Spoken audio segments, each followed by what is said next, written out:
If you're going into the criminal justice system, when is the time that you are going to start thinking about how you can start sowing seeds today for a better outcome? My name is Michael Santos, and I'm the founder of Prison Professors. While I was going through those really strange pretrial proceedings, I had to think about how I want to get out of this system. And I think that's something that anybody who's in the system has to begin thinking about early. It's natural to want to only think about the sentencing date and how much time am I going to get and what's happening to me in my life. But the reality, as I experienced, is that if a person goes in there, that person has to start thinking very early about all the challenges and complexities that come with being a justice-impacted people. And that's what all of our courses at Prison Professors are all about. It's about helping you understand how are you going to advocate for yourself. In what ways are you going to begin sowing seeds today for the success that I know that you can become, that you know that you can become? But the only way success is going to come to you is if you are willing to work harder than anyone else. If you are willing to get up and push yourself even when other people aren't there to motivate you or to validate you. In fact, you've got to position yourself to succeed when you're expecting other people to kind of collaborate, in a way, conspire for your continuing demise. That's what happens when people go into the criminal justice system is that they're in a system that the longer we expose somebody to that system, the less likely they are to function outside.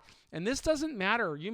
This doesn't matter at what stage you're in right now. You may be a very highly functioning professional, or you may be somebody who's just going into the system for the first time.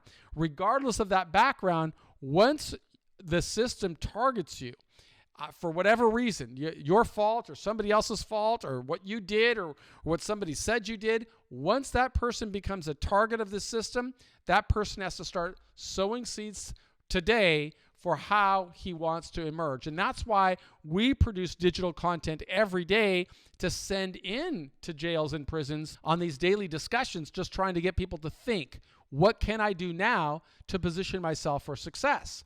And so if I turn to our daily blog on our daily discussions right now, you will see our blurb. It says, people who overcome challenges know how to focus precisely on their goals.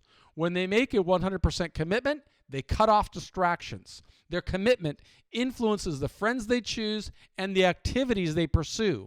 You have to go all in to work toward your best outcomes. And that's what this is all about. It's about your best outcomes. It's about what you can do to prepare for success with a full understanding and a full comprehension that there are going to be external forces that kind of work to extinguish your hope, that work to keep you down.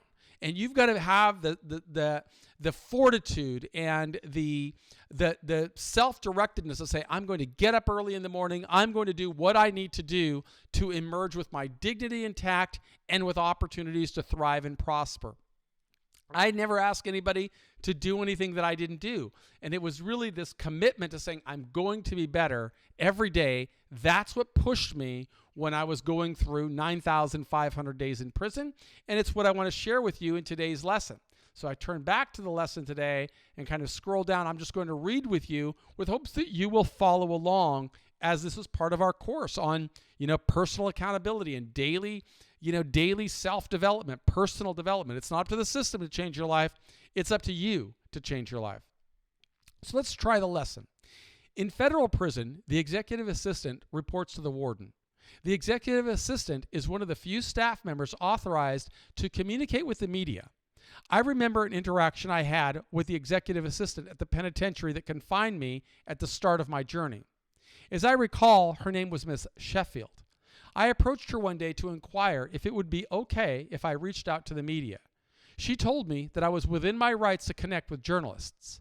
With that permission, I started writing to radio stations. I wanted to speak with a news announcer, hoping to build awareness for the first book I wrote from inside of a prison. Surprisingly, I got an invitation to participate in a talk radio program. A few days after I completed the interview, a lieutenant at the prison paged me to his office. He told me he would lock me in the special housing unit. I asked him why. He said I wasn't allowed to give radio interviews at his institution. I told him that Miss Sheffield authorized it. He looked shocked. The lieutenant let me leave until he spoke with her directly. The following morning, Miss Sheffield accosted me at the office where I had secured a job. She scolded me for causing her trouble. I reminded her that she authorized me to speak with the media. Miss Sheffield said that she didn't expect that a journalist would want to talk with me. Then she told me that if I ever wanted to reach out to a journalist again, I should request permission through her office.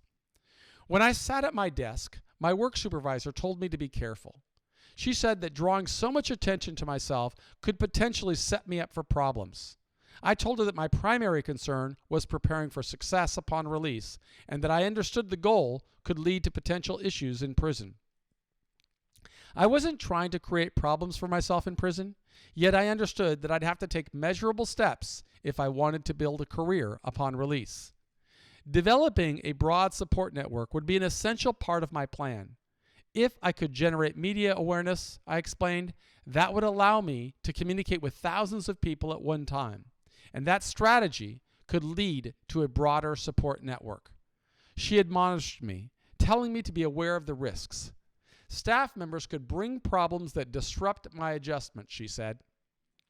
Although I had heeded her warning, I understood how to set priorities. Without a doubt, there would be risks to the strategy I pursued. A model inmate served time quietly, avoiding attention that could annoy staff members. Yet rather than striving to live as a model inmate, I set a goal of preparing myself in every possible way. And when I got out of prison, I intended to succeed. That meant I had to keep my head in the game, always searching for an opportunity to grow or accelerate preparations for success. So here are the self-directed questions we ask at every one of these daily discussions.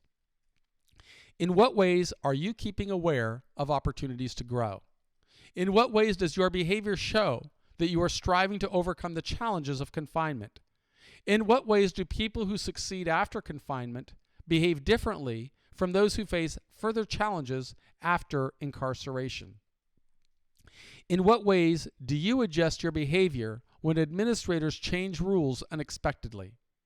And how would you say administrative decisions influence your preparations for success? And the word of the day is a cost. Define a cost and use a cost in a sentence.